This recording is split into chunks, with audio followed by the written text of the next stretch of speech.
Start करें। Hello दोस्तों, मैं अरुण कुमार।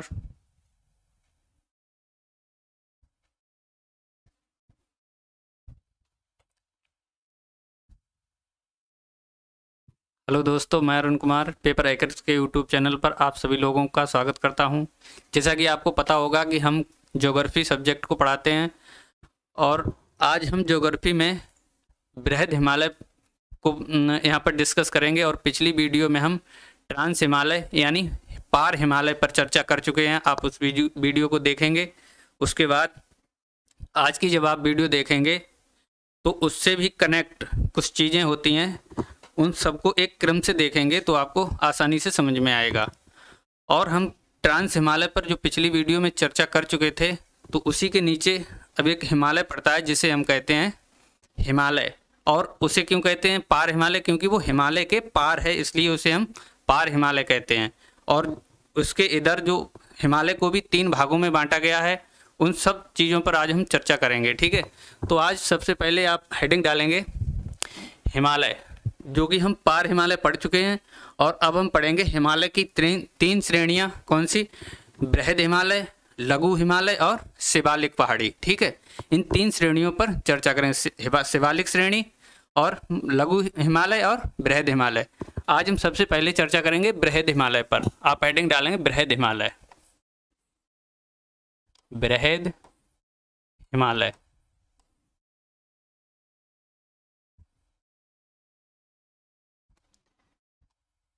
बृहद हिमालय को इंग्लिश में कहेंगे ग्रेट हिमालय। ठीक है, या महान हिमालय, कुछ भी आप कहें।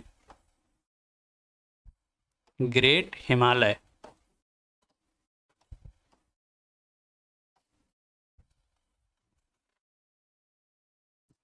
इसके बारे में आप कुछ पॉइंट यहाँ पर नोट करेंगे। उसके बाद हम इसको मैप पर देखेंगे कि ये कहाँ पर है और इस पे कौन कौन सी चोटी कहाँ पर है। ठीक है, तो सबसे पहले आप इसकी हेडिंग में लिखेंगे पहला पॉइंट कि ये कहाँ से कहाँ तक है। तो लिखेंगे ये जम्मू कश्मीर से अरुणाचल प्रदेश तक फैला हुआ है। लिखेंगे पहला पॉइंट बृहद हिमालय। बृहद हिमालय। बृहद हिमालय जम्मू कश्मीर से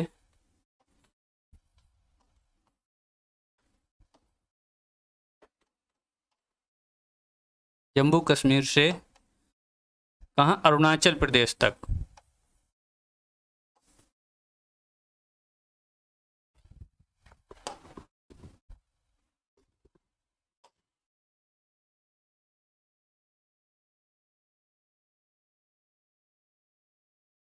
अरुणाचल प्रदेश तक फैला है।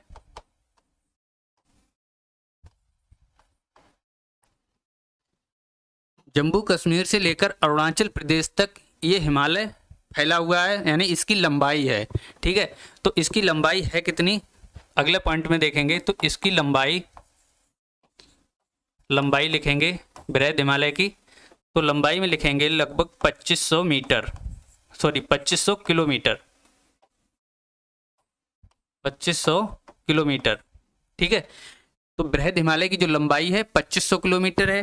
ठीक है, और इसकी औसत ऊंचाई, अगला पॉइंट लिखेंगे औसत ऊंचाई। औसत ऊंचाई। औसत ऊंचाई में लिखेंगे लगभग 6000 मीटर। ठीक है, औसत ऊंचाई लिखेंगे 6000 मीटर। 6000 मीटर इसकी लगभग औसत ऊंचाई होती है। यहाँ से सीधे क्वेश्चन पूछा जाता है बृहद हिमालय की औसत ऊंचाई कितनी है, तो आपका आंसर होगा 6000 मीटर। और लंबाई अगर पूछता है तो आंसर होगा 2500 किलोमीटर। ठीक है, 2500 मीटर नहीं करना है, 2500 किलोमीटर। ठीक है, इन बातों को विशेष रूप से याद करें। उसके बाद एक और नया पॉइंट है कि जो बृहद हिमालय है, यहाँ पर हिम रेखा की ऊंचाई कितनी है, यानी कितने मीटर से ऊपर जितनी भी मतलब जो भी पहाड़ी है उस पर बर्फ से, लगभग बर्फ से ही ढकी मिलेगी, उसे कहते हैं हिम रेखा। यानी एक ऐसी रेखा जहाँ से अगर ऊंचाई पे आप जाएंगे तो आपको बर्फ से पहाड़ियाँ ढकी हुई मिलेंगी। तो इसकी औसत हिम रेखा की ऊंचाई, हिमरेखा, हिमरेखा की लगभग ऊंचाई है 4400 मीटर, 4400 मीटर। यानी आप 4400 मीटर ऊंचाई से अगर ज़्यादा ऊपर जाते हैं तो लगभग सभी पहाड़ियाँ बर्फ से ढकी हुई मिलेंगी। ठीक है, उसके बाद एक और पॉइंट लिखेंगे जो हमने आपको कल पढ़ाया था, क्या, पार हिमालय। पिछली वीडियो में जो पढ़ाया था पार हिमालय यानी ट्रांस हिमालय। तो ट्रांस हिमालय और बृहद हिमालय जो आज हम चर्चा कर रहे हैं बृहद हिमालय पर, इन दोनों को कौन सी रेखा अलग करती है, यानी इनके अपने अपने एरिया बटे हुए हैं। तो आप लिखेंगे इंडो सांगपो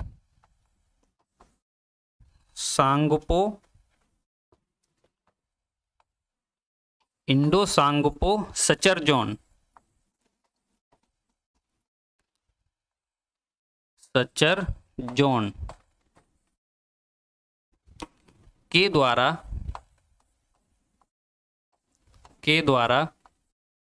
बृहद हिमालय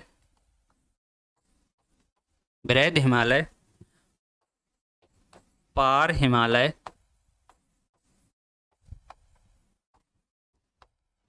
से अलग होता है।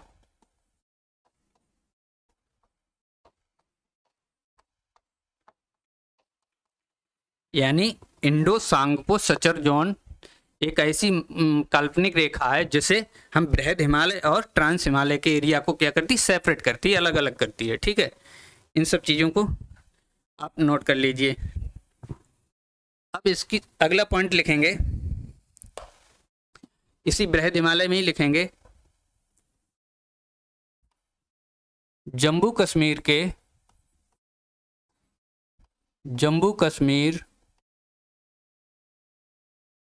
में नंगा पर्वत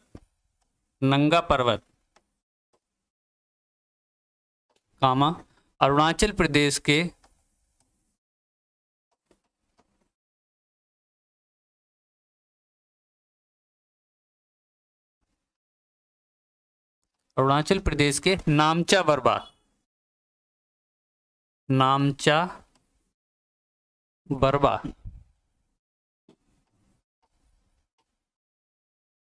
नामचा बरवा पर्वत तक फैला है।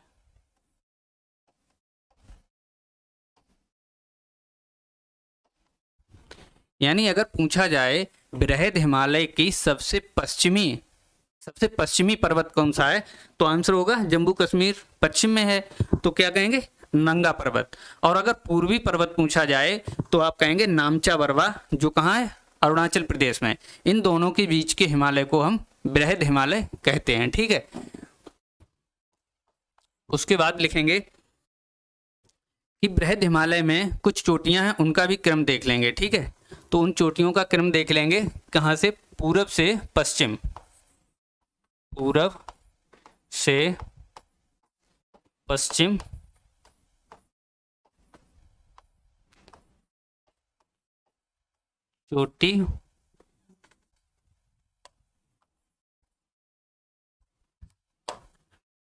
चोटियों का क्रम।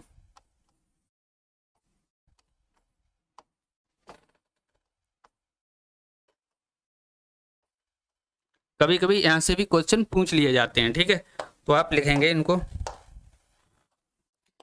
सबसे पहले जब हम पूरब से आएंगे और सिक्किम में पहुंचेंगे तो सिक्किम में एक चोटी है जिसे कहते हैं कंचनजंगा।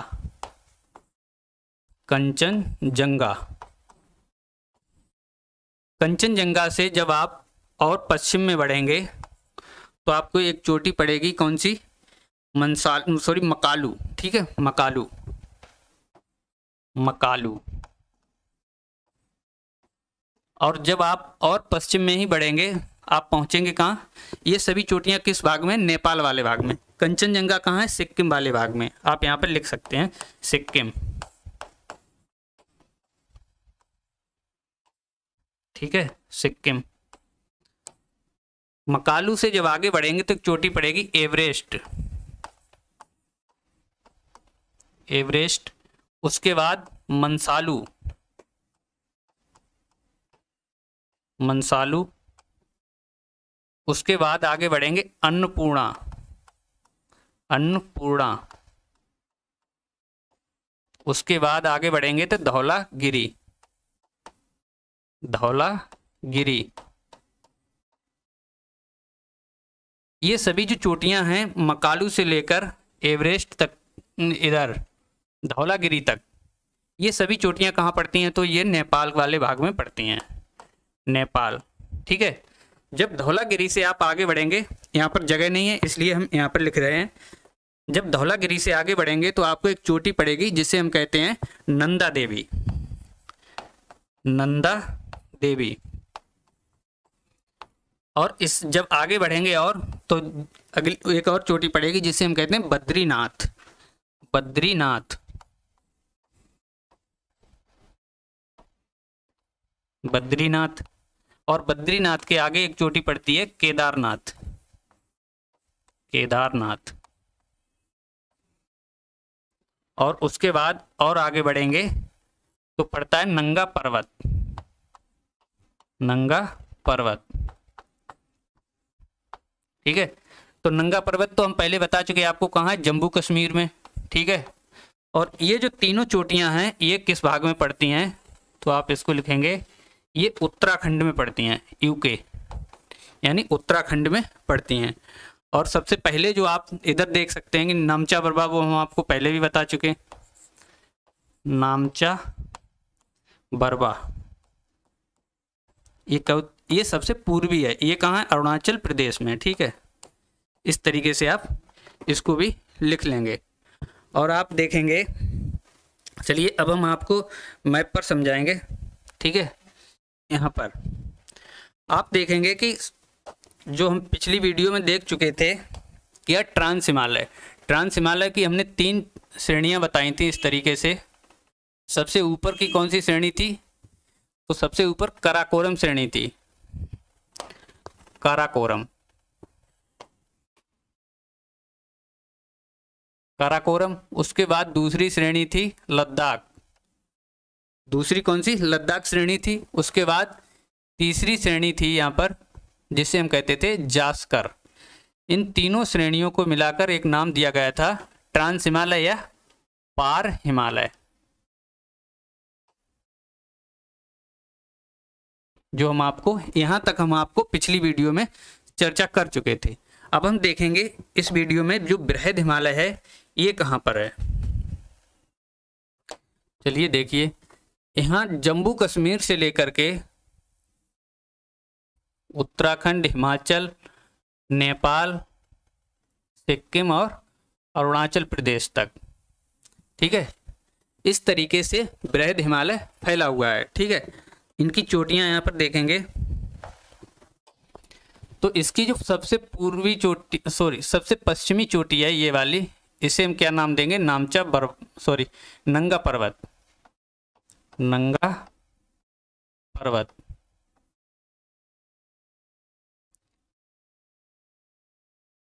नंगा पर्वत, नंगा पर्वत किस प्रदेश में? हमने बोला अभी जम्मू कश्मीर में। ठीक है, उसके बाद जो सबसे पूर्वी भाग है अरुणाचल प्रदेश में, यहाँ पर एक चोटी है जिसे कहेंगे हम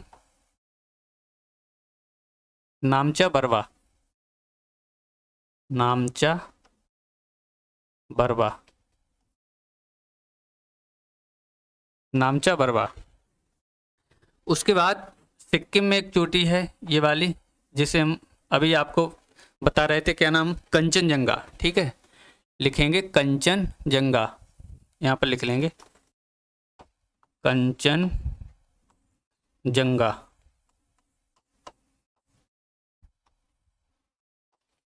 कंचनजंगा। जब कंचनजंगा से आगे बढ़ेंगे यहाँ पर एक और चोटी है जिसे हम कहेंगे मकालू,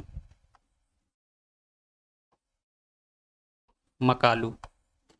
ठीक है, अब मकालू से जब आगे बढ़ेंगे तो एक चोटी पड़ेगी नेपाल वाले भाग में जिसको कहेंगे एवरेस्ट, एवरेस्ट। ठीक है, एवरेस्ट से और आगे बढ़ेंगे तो यहाँ पर एक चोटी पड़ेगी जिसे हम कहेंगे मंसालू। मंसालू मंसालू के ही पास में एक और चोटी है जिसे हम कहेंगे अन्नपूर्णा। अन्नपूर्णा अन्नपूर्णा और अन्नपूर्णा के पास में इस चोटी को नाम देंगे धौलागिरी।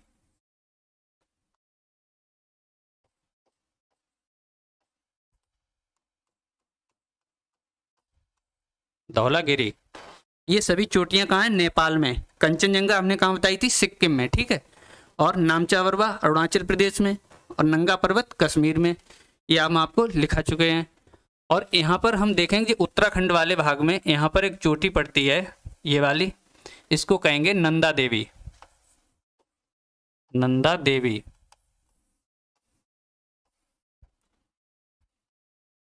उसके बाद केदारनाथ,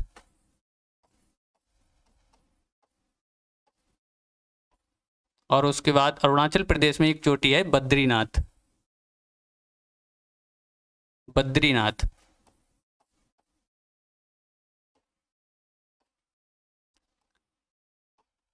ठीक है। ये इन चोटियों का किसी पूरब से पश्चिम या फिर पश्चिम से पूरब मान लीजिए ये क्रम है, बिल्कुल ठीक है।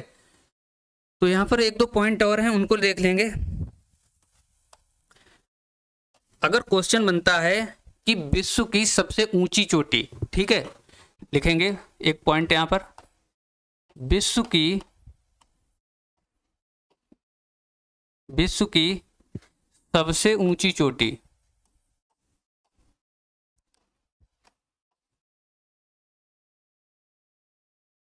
तो आंसर क्या होगा? आपको पता ही होगा, एवरेस्ट। एवरेस्ट कहाँ है? नेपाल में,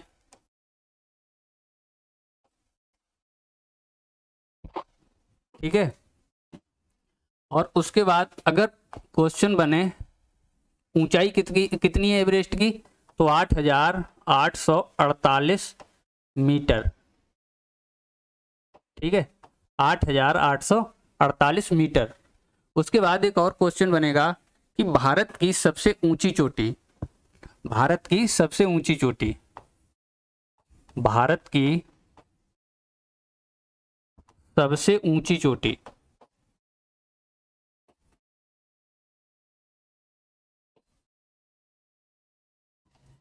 तो भारत की सबसे ऊंची चोटी कौन सी है? K2। K2 हमने कहाँ बताई थी?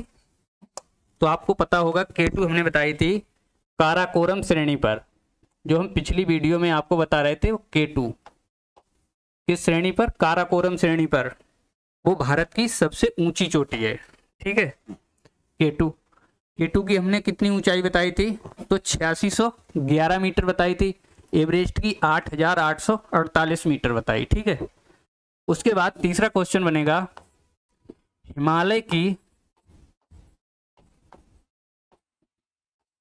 हिमालय की सबसे ऊंची चोटी।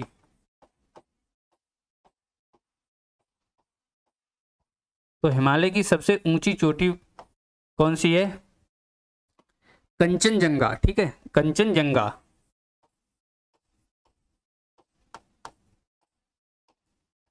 कंचनजंगा ऊंचाई कितनी है? 8586 मीटर, 8586 मीटर। अब एक और क्वेश्चन बनता है यहाँ से, अभी पूछा भी गया था यूपी SSSC के एग्जाम में, कि भारत में पूर्णतः भारत में हिमालय की सबसे ऊंची चोटी, पूर्णतः भारत में हिमालय की सबसे ऊंची चोटी।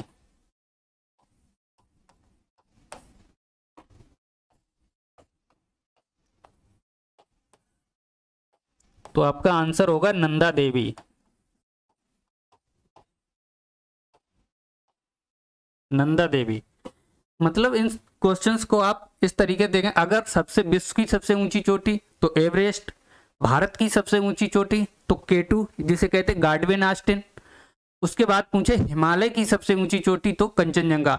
जो हमने आपको बताया कि केटू जो हिमालय में नहीं है, हिमालय बृहद हिमालय से हिमालय शुरू होता है, उसे हम ट्रांस हिमालय कहते हैं। जिस पर केटू है वो कराकोरम श्रेणी पर है, इसलिए भारत में तो है लेकिन पीओके वाले भाग में है, ठीक है। लेकिन वो भारत की तो है सबसे ऊंची, लेकिन वो हिमालय पे नहीं है, वो पार हिमालय पे है, यानी ट्रांस हिमालय पे है।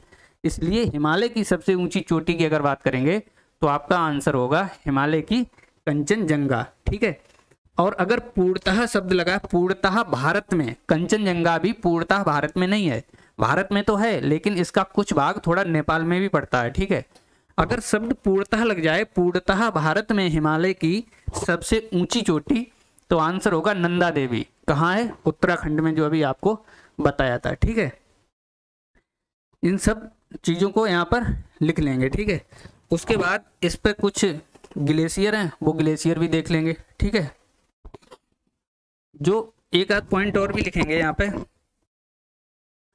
हिमालय जो बृहद हिमालय है ये इधर जम्मू कश्मीर और अरुणाचल प्रदेश में थोड़ा इस तरीके से घूमा हुआ है। जैसे यहाँ पर ये क्या अरुणाचल प्रदेश और ये क्या जम्मू कश्मीर, तो ये हिमालय इस तरीका से पाकिस्तान में चला जाता है और इधर इस तरीका से म्यांमार में चला जाता है। तो ये जो दो मोड़ पड़ती हैं ये वाली, इन मोड़ को क्या नाम दिया गया है? तो इन्हें अर्ध संघीय मोड़, अर्ध संघीय मोड़। अर्ध संघीय मोड़ कहाँ है? जम्मू कश्मीर कामा अरुणाचल प्रदेश, अरुणाचल प्रदेश में हैं। इसको इसी तरीके से यानी पूछा जाएगा हिमालय की अर्ध संघीय मोड़ कहाँ पर है? तो जम्मू कश्मीर में और अरुणाचल प्रदेश में। जो अरुणाचल प्रदेश से जो हिमालय मुड़कर नीचे गया है जिसे कहते हैं अराकान योमा पर्वत, ठीक है, वो भी एक हिमालय का ही भाग है। और इधर जो उसमें पाकिस्तान में चला गया है, ठीक है, कुछ भाग, कुछ म्यांमार में। तो इस यहाँ से इनके दो गार्ज के भी नाम है, वो गार्ज लिखेंगे। हिमालय बृहद हिमालय, बृहद हिमालय जम्मू कश्मीर में, जम्मू कश्मीर में सिंधु गार्ज, सिंधु गार्ज से अरुणाचल प्रदेश, शॉर्ट में लिख दे रहे हैं, अरुणाचल प्रदेश में कौन सा गार्ज? दिहंग गार्ज, दिहंग गार्ज।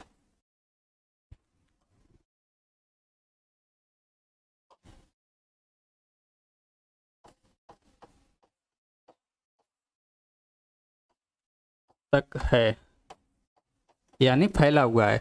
आप अपने तरीके से क्वेश्चन कैसे भी पूछा जा सकता है कि अर्धसंघी मोड़ें भी पूछी जा सकती हैं, या फिर क्वेश्चन ऐसे पूछा जा सकता है कि जो ऑप्शन में होगा सिंधु गार्ज से पूछ लेगा बृहद हिमालय कहाँ से कहाँ तक फैला है, तो ऑप्शन में होगा सिंधु गार्ज से लेकर दिहंग गार्ज तक, तो आपका यही आंसर ठीक हो जाएगा।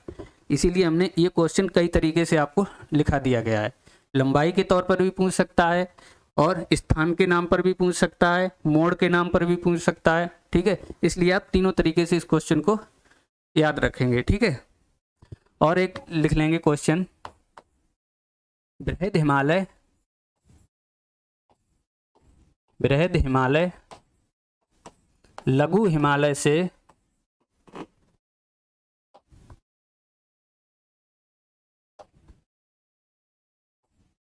जो बृहद हिमालय और लघु, जिस तरीके से अभी हमने आपको बताया था कि जो बृहद हिमालय है और कौन सा है पार हिमालय, दोनों किससे अलग होते हैं? इंडो सांगपिक जोन से, ठीक है, इंडो सांगपिक सचर जोन से। इसी तरीके से बृहद हिमालय और लघु हिमालय भी एक काल्पनिक रेखा से अलग किए जाते हैं जिसे हम कहते हैं एमसीटी, एमसीटी यानी मेन सेंट्रल थ्रस्ट, एमसीटी द्वारा अलग होते हैं। एमसीटी द्वारा क्या होते हैं? अलग होते हैं।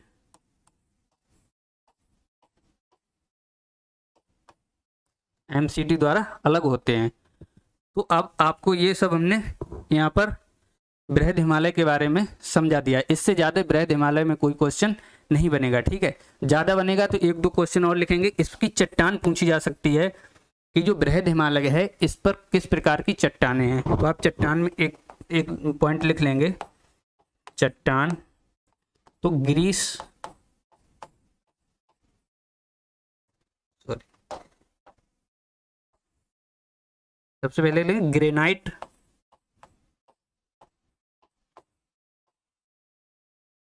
नीस और अवसादी चट्टान।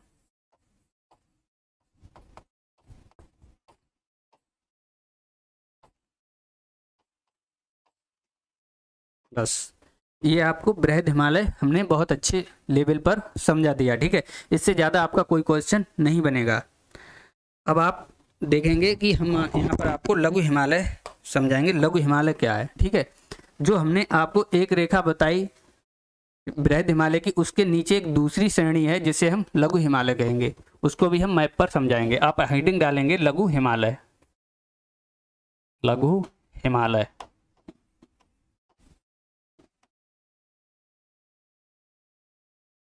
लघु हिमालय को इंग्लिश में कहेंगे, यानी इसको दूसरा नाम भी है इसका, मध्य हिमालय या मिडिल हिमालय, ठीक है। इसको यहाँ पर लिख लेंगे मध्य हिमालय।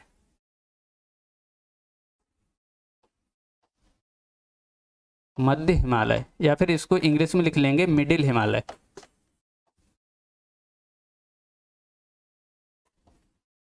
मिडिल हिमालय,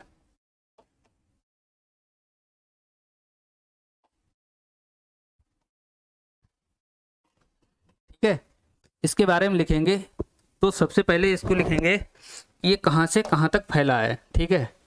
उसी तरीके से लिखेंगे एक पॉइंट, जम्मू कश्मीर से अरुणाचल प्रदेश तक। एपी का मतलब अरुणाचल प्रदेश ही समझिए, कहीं आंध्र प्रदेश नहीं समझ लीजिए, ठीक है। या फिर अपने ब्रैकेट में लिख लेना। इसकी लंबाई कितनी है? तो इसकी लंबाई लगभग 2400 किलोमीटर, 2400 किलोमीटर लंबाई, ठीक है। इसको क्या, जो बृहद हिमालय से कुछ नदियां निकल के नीचे आती हैं, ठीक है। बृहद हिमालय से कुछ नदियां निकल के जो नीचे आती हैं वो इसको कई श्रेणियों में काट देती हैं, ठीक है। तो इसमें कई सारी श्रेणियां पाई जाती हैं। इसकी जलवायु लिख लीजिए, जलवायु कैसी है? तो जलवायु है शीतोष्ण, जलवायु शीतोष्ण, शीतोष्ण। जो बृहद हिमालय है उसकी जलवायु कैसी? उसकी शीत जलवायु है। शीत का मतलब जहां पूरी साल सर्दी रहे उसे हम शीत कहेंगे, और शीतोष्ण जहां जलवायु मौसम के हिसाब से थोड़ा परिवर्तित रहे। सर्दियों में तो बहुत सर्दी होगी, गर्मियों में थोड़ी हल्की गर्मी भी होगी, ठीक है। तो इस तरीके की जलवायु शीतोष्ण होती है। क्योंकि लघु हिमालय जो है इसकी ऊंचाई लगभग बृहद हिमालय की 6000 मीटर थी, जो हिमरेखा से ऊंची है, इसलिए वो शीत जलवायु है। यहाँ पर इसकी ऊंचाई लिखेंगे, ऊंचाई, औसत ऊंचाई, या फिर उस तरीके से लिखेंगे ऊंचाई इसकी होगी 2000 से 4000 मीटर, या फिर लिख सकते हैं आप औसत 3000, ठीक है। 2000 से लेकर 4000 तक मीटर ऊंचाई तक ये लघु हिमालय है, ठीक है। तो इस पर जलवायु कैसी रहेगी? शीतोष्ण, क्योंकि यह हिमरेखा से नीचे है, ठीक है। तो यहाँ सर्दियों में तो बर्फ होगी और गर्मियों में बर्फ नहीं होगी, ठीक है। उसके बाद इसमें कुछ घाटियां भी पाई जाती हैं, ठीक है। इसमें कौन सी? कश्मीर घाटी, कश्मीर घाटी। दूसरी कुल्लू घाटी, कुल्लू घाटी। उसके बाद दून द्वार घाटी, दून द्वार घाटी। ठीक है, ये 3 घाटियां। कश्मीर घाटी तो जम्मू कश्मीर में है, ठीक है, ब्रैकेट में लिखेंगे। कुल्लू घाटी हिमाचल प्रदेश। दूनद्वार घाटी कहाँ है, तो उत्तराखंड में। ये सभी घाटियां कहाँ पाई जाती हैं, ये सभी घाटियां लघु हिमालय में पाई जाती हैं। घाटियों का मतलब ही हमने बताया कि जहाँ से जो बृहद हिमालय से नदियाँ निकल के आती हैं, तो वो नदियाँ पहाड़ियों को छोटे छोटे भागों में तोड़ देती हैं, ठीक है। तो छोटी छोटी श्रेणियाँ बन जाती हैं जिन्हें इन घाटियों के नाम से जाना जाएगा, ठीक है। उसके बाद देखेंगे, मैप पर हम देखेंगे इसको। तो हमने जो बताया था, सबसे पहले आपको एक रेंज बताई थी, कौन सी, काराकोरम। उसके नीचे दूसरी रेंज बताई थी, कौन सी, लद्दाख। और तीसरी रेंज बताई थी, कौन सी, जास्कर। उसके बाद ये वाला हिमालय बताया था, कौन सा, बृहद हिमालय। बृहद हिमालय। और उसके बाद एक दूसरा हिमालय है नीचे, इस तरीके से।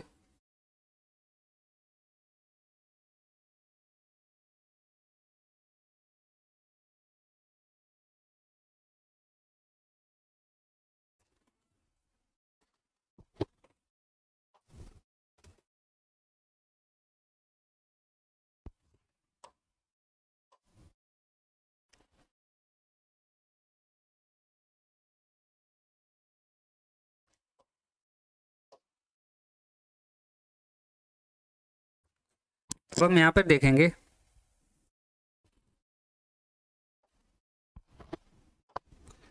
ये जो पहाड़ी है कहाँ, जम्मू कश्मीर और पंजाब वाले भाग में। जम्मू कश्मीर और पंजाब वाले भाग में जो पहाड़ी है, ये कौन सा नीले कलर का, ये कौन सा हिमालय बनाया हमने, ये लघु हिमालय, ठीक है। इस हिमालय को कहेंगे पीर पंजाल। पीर पंजाल, पीर पंजाल श्रेणी, ठीक है। उसके बाद उत्तराखंड वाले भाग में एक श्रेणी है, उसे कहेंगे मंसूरी। मंसूरी श्रेणी, मंसूरी या नांग टिब्बा। नांग टिब्बा, मंसूरी या फिर नांग टिब्बा। ये श्रेणियां मतलब इनके राज्यों के नाम पर, मतलब पंजाब और कश्मीर जो है उसमें एक श्रेणी है जिसे हम पीर पंजाल कहेंगे, और दूसरी श्रेणी जो उत्तराखंड वाले मसूरी, जिस पर मंसूरी जो शहर बसा है, ये सभी पहाड़ियां जो इनको नाम देंगे मंसूरी, या फिर इसका दूसरा नाम कौन सा दिया है, नांग टिब्बा। और एक तीसरी आगे बढ़ेंगे तो एक श्रेणी पड़ेगी कहाँ, नेपाल वाले भाग में। इस श्रेणी को हम नाम देंगे महाभारत। महाभारत, महाभारत श्रेणी, ठीक है। उसके बाद ये जब आगे बढ़ेंगे तो असम और अरुणाचल प्रदेश वाले भाग में कुछ पहाड़ियां टूटी हुई दिखाई देती हैं, इनको नाम देंगे मिसमी। मिसमी,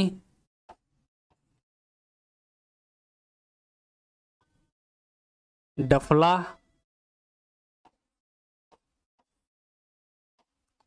अबोर,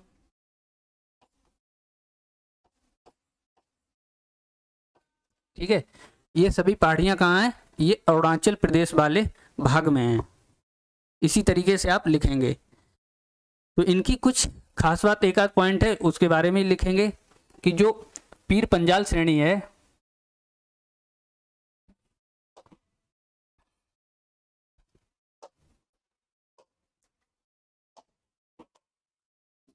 पीर पंजाल, यहाँ पे लिख लेंगे पीर पंजाल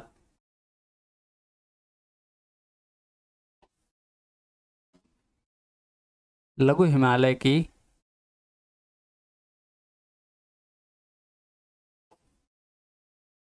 पीर पंजाल लघु हिमालय की सबसे बड़ी या सबसे लंबी, इस तरीके से लिखेंगे, सबसे लंबी,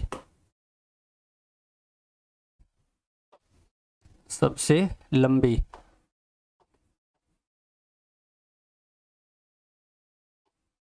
पर्वत श्रेणी है। सबसे लंबी पर्वत श्रेणी कौन सी है? पीर पंजाल। ठीक है, उसके बाद इसमें कुछ और पॉइंट लिखें, देख लीजिए। यहाँ पर जो हमने आपको बताया था अभी, कौन सी? कुल्लू घाटी। कुल्लू घाटी कहाँ पर है? तो यहाँ पर, सॉरी, कश्मीर घाटी।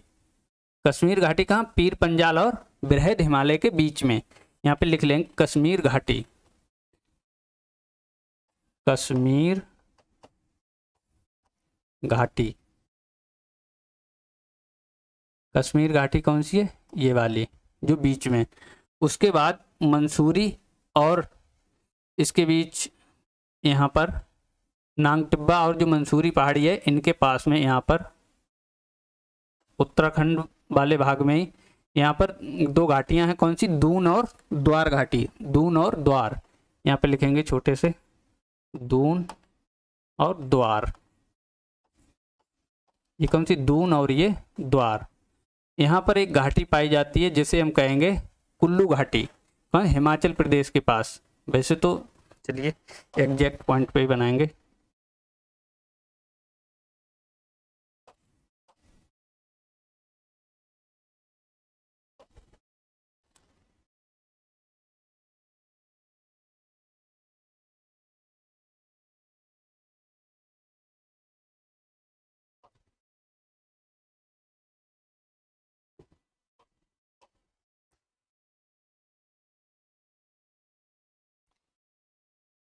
ये वाली कौन सी? कश्मीर घाटी। और ये जो घाटी है इसे कहेंगे कुल्लू घाटी।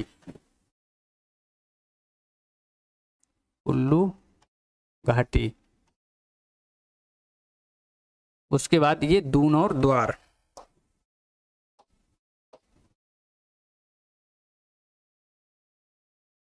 अब आप इस तरीके से बना लेंगे, दून और द्वार। ये कौन? पीर पंजाल और बृहद हिमालय के बीच में कौन सी घाटी है? पीर पंजाल और बृहद हिमालय के बीच में कश्मीर घाटी है। ये लाल वाली लाइन है, ये बृहद हिमालय है, और ये पीर पंजाल, दोनों के बीच कश्मीर घाटी। उसके बाद बृहद हिमालय और पीर पंजाल के ही पास में कौन सी है? कुल्लू घाटी। और यहाँ पर मंसूरी वाली पहाड़ी के पास में कौन सी घाटी है? दून और द्वार घाटी। ठीक है, द्वार मतलब हरिद्वार और दून मतलब देहरादून, जिस पर बसा हुआ है। ठीक है, इन सभी को लिखेंगे। यहाँ पर एक पॉइंट के हिसाब से लिखेंगे। जो कश्मीर घाटी है, हेडिंग डालेंगे कश्मीर घाटी। कश्मीर घाटी। कश्मीर घाटी में कुछ पॉइंट हैं, तो यहाँ पर लिखेंगे। यहाँ पर इस घाटी में करेबा मिट्टी पाई जाती है। करेबा मिट्टी पाई जाती है।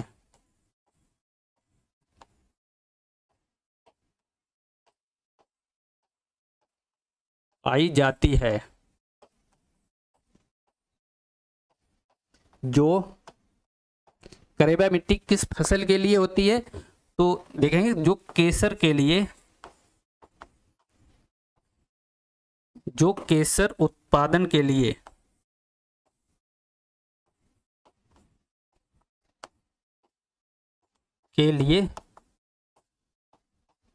अच्छी है।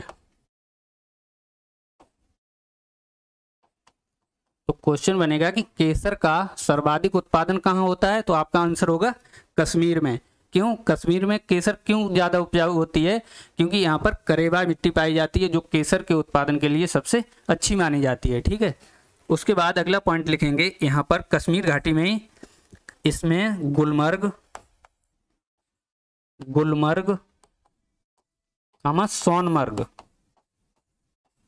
सोनमर्ग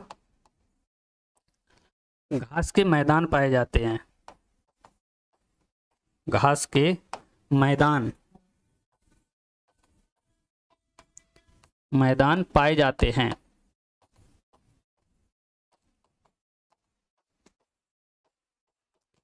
क्वेश्चन यहाँ से सीधे बनेगा कि गुलमर्ग और सोनमर्ग घास के मैदान कहाँ पाए जाएंगे? तो अगर राज्य होगा तो फिर जम्मू कश्मीर लगाएंगे, और घाटी पूछेगी तो फिर कौन सी घाटी लगाएंगे? कश्मीर घाटी। ठीक है, तो ये यहाँ से दो क्वेश्चन बनते हैं। उसके बाद अगला पॉइंट लिखेंगे हम, या हेडिंग के बारे में लिख लीजिए आप, कि कौन सी? दून द्वार घाटी। पॉइंट में ही लिख लीजिए आप, दून द्वार घाटी में, दून कामा द्वार, दून द्वार घाटी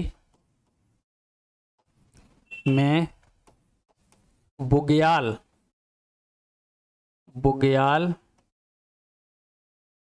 कामा प्याल, पयाल, बुग्याल और पयाल नामक घास के मैदान पाए जाते हैं।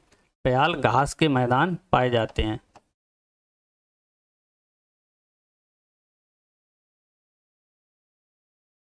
मैदान पाए जाते हैं।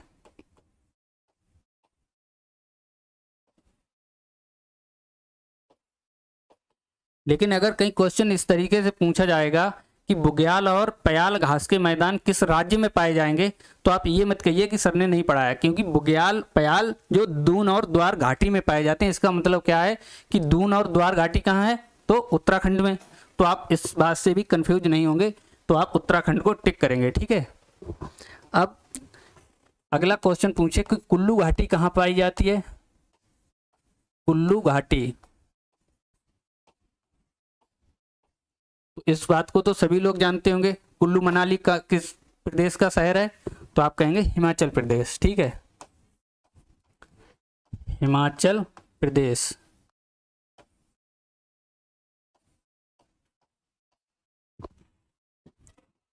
कुल्लू घाटी कहाँ पाई जाती है? हिमाचल प्रदेश।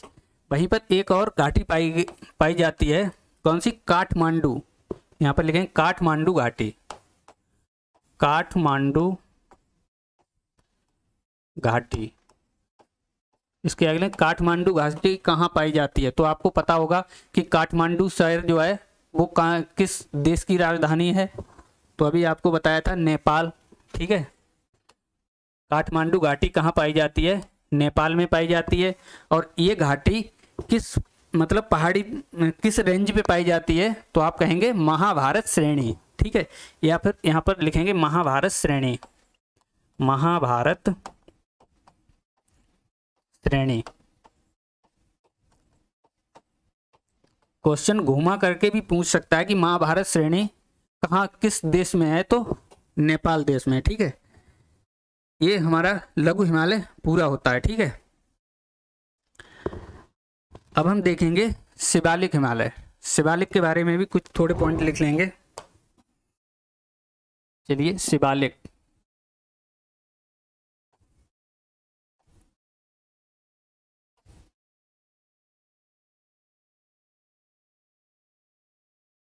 शिवालिक, इसके बारे में दो चार पॉइंट लिख लीजिए।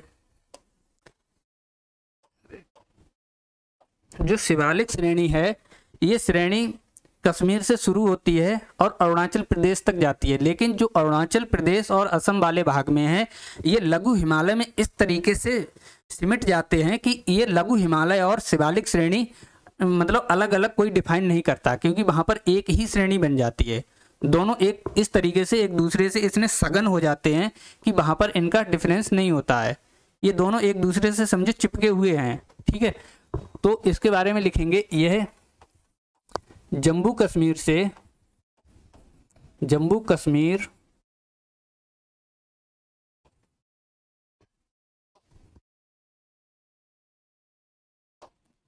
जम्मू कश्मीर से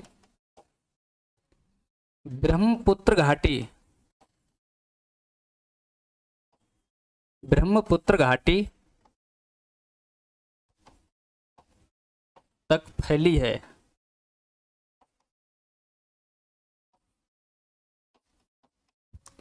तो शिवालिक श्रेणी जम्मू कश्मीर से ब्रह्मपुत्र घाटी तक फैली है। कहाँ? असम वाले भाग में ब्रह्मपुत्र घाटी तक। ठीक है, क्योंकि वहां पर ये लघु हिमालय से इस तरीके से सट जाते हैं कि यहाँ पर दोनों को कोई अलग नहीं दर्शा पाएगा। ठीक है, जैसे आप देखेंगे यहाँ पर जो हमने बताया कि ये जो लघु हिमालय में डफला, मेरी, अबोर, मिसमी पहाड़ियां हैं, ये सभी पहाड़ियां शिवालिक और लघु हिमालय दोनों में एक ही हैं। ठीक है, इस तरीके से यहाँ पर देख लीजिए, एक और बता रहे हैं हम, यहाँ पर जो लघु हिमालय है इसी के नीचे यहाँ पर इस तरीके से जो नीचे रेंज है इस रेंज को कहेंगे शिवालिक। ठीक है, ये वाली ये शिवालिक श्रेणी है, शिवालिक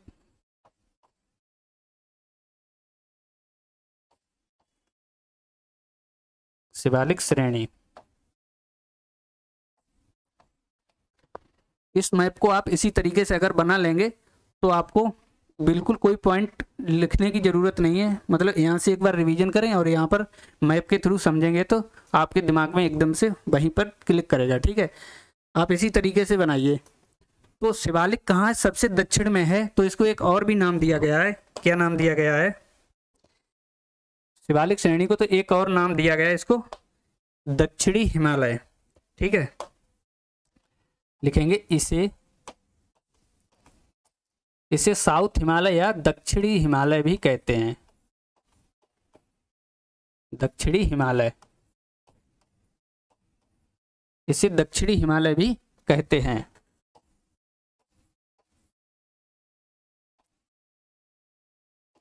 दक्षिणी हिमालय भी कहते हैं।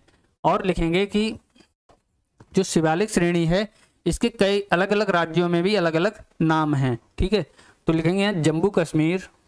चलिए सबसे पहले इसकी लिखेंगे ऊंचाई कितनी है।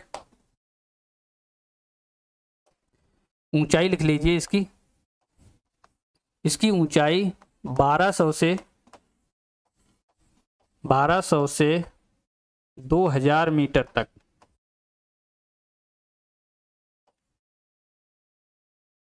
2000 मीटर तक इसकी एक ऊंचाई है, किसकी? शिवालिक की। ठीक है,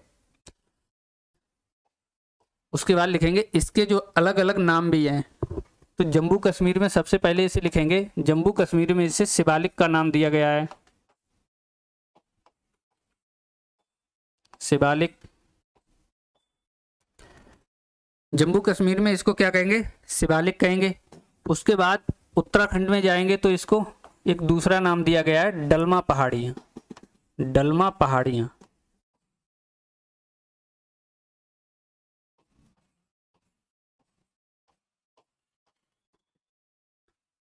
और जब उसमें नेपाल में जब जाएंगे तो इसे अलग नाम दिया गया है, नेपाल में। नेपाल में इनका क्या नाम है? तो नेपाल में इनका नाम है चुरिया मुरिया। चुरिया मुरिया, चुरिया मुरिया पहाड़ियाँ।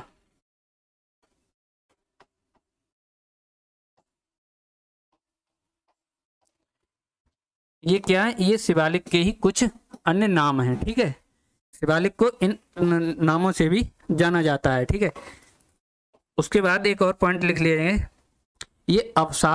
ये नदियों के अवसादों से बनी हुई है। ठीक है, नदियों के अवसादों द्वारा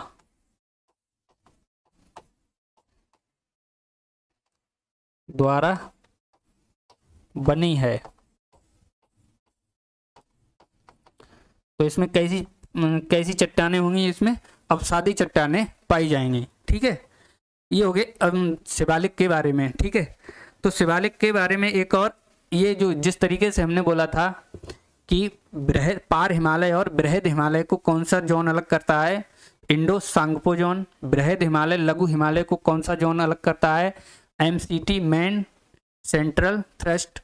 और जो लघु हिमालय और शिवालिक हिमालय है इन दोनों को कौन सा जोन अलग करता है? यहाँ पर लिखेंगे MBT द्वारा, यानी शिवालिक और मिडिल हिमालय, लघु हिमालय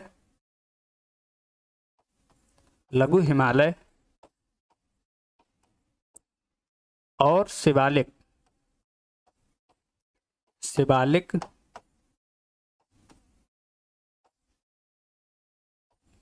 MBT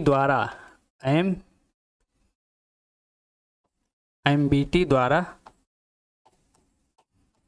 अलग होते हैं।